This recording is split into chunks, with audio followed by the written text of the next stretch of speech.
Paralajmërimi i qeverisë për aksionin kundër informalitetit ka rritur numrin e bizneseve që kryen regjistrimin në fier. Drejtori i tatim taksave në këtë qytet Albert Malaj thotë se nga 1000 subjekte të regjistruara një vit më parë, numri ka shkuar në 1500, ndërsa është gati dhe plani operacional. Nga analiza që kemi bërë ne, gjykojmë që këto biznese të reja janë kryesisht pjesa informale e aktiviteteve të cilat po formalizohen. Në Kukës, drejtori i tatim taksave thotë se numri bizneseve informale përbën 20% të subjekteve tregtare. Do të them që informalitetin në Kukës është 15 deri 20%. Brenda muajit shtator, kjo do të shkojë ditë shifrë 0.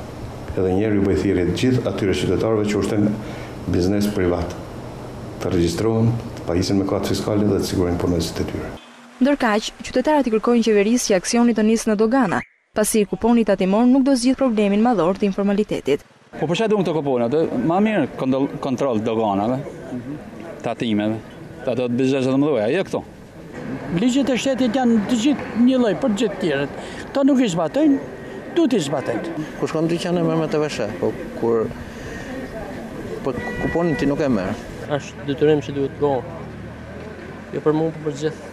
Çdo lloj tregtie duhet pajiset me kuponat fiskale dhe të pajiset konsumatorin me kuponat fiskale. Aksioni sipas qeverisë pritet të sjellë në arkën e shtetit rreth $330 milion.